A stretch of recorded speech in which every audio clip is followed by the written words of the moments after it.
The 5 terms that I want you to memorize so you can track the message. And for some of you, it may be very good for you to know when I'll be finishing. Prognosis is the first term. The second term is paradox. The third term is preparation. The fourth term is purpose. And the fifth term, my math is a little bad this morning, is promise. So prognosis, paradox, preparation, purpose, and promise.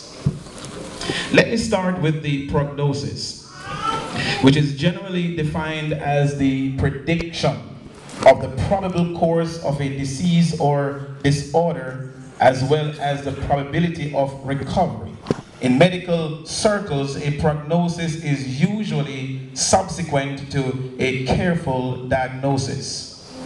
The diagnosis of the current state of society contemporary to the church is very critical because the people in the church reside in the society and they are witnesses in their settings. So let's diagnose the state of the world in which we live. We start with the financial crises of the world. It's obvious that the world is in a quandary as far as the financial resources are concerned. The strong Eurozone is now needing bailouts from smaller economies, or want smaller economies. Greece, Italy, all former world powers are now struggling in their economy.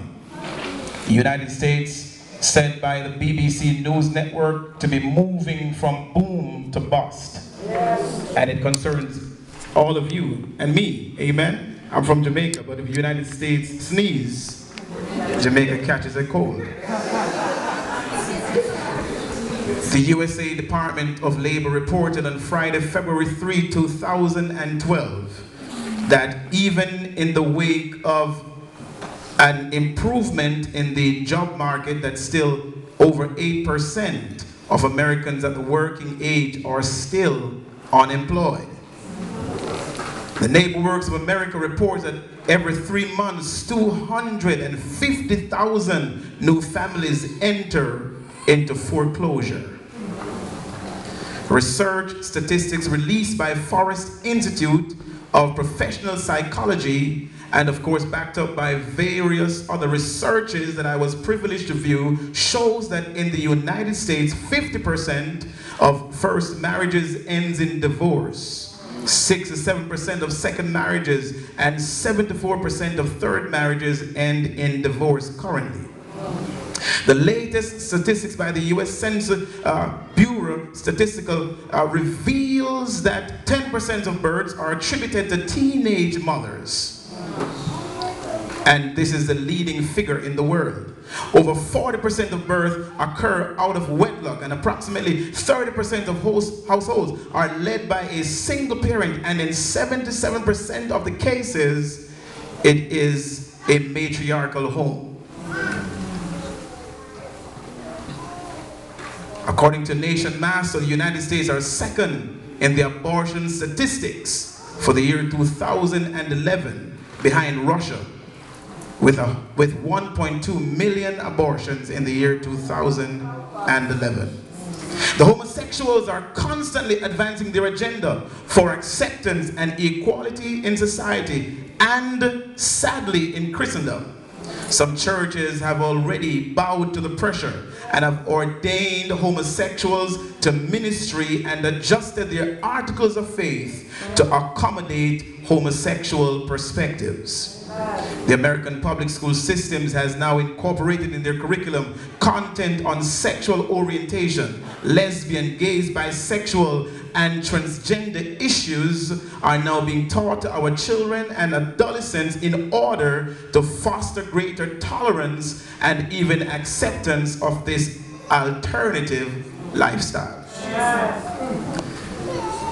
The mass media, dominated by Hollywood and the entertainment industries, are fast becoming the major agent of socialization and not the family as God intended. The problem with this culture is that it portrays and emphasizes glamour, immodest codes of attire, drug abuse, promiscuity, sexual violence, comedic vulgarity, violence, and immediate gratification of needs. The church has now been labeled as callous and dogmatic for wanting to teach our people self-control rather than dispensing birth control.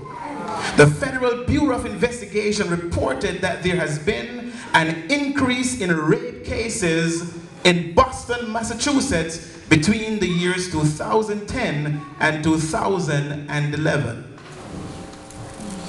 We are now contending with the spirit of ecumenism as the World Council of Churches attempt to create a hybrid religion of indifference and tolerance in matters of salvation that caters to a culture of pluralism and relativism, and even now interreligious ecumenism is now being pursued.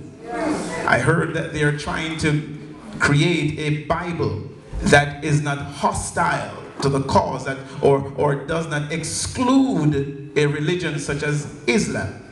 I don't know how they're going to do that, but all the best.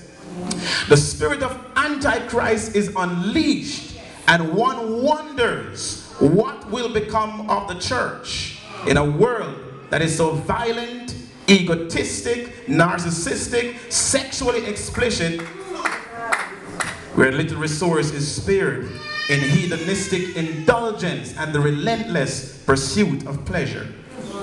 It occurs to me that this is a time which is perhaps most inconvenient to the purposes of the church. The recurring question, whether it is verbalized or not, is how will the church survive in an environment that is so hostile to the cause of Christ?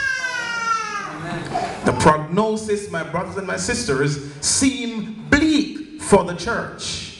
Yet, with all that being said, I am here today to preach to 21st century Pentecostals here in the city of Boston, and to make this very paradoxical declaration that this state of the world is our finest hour.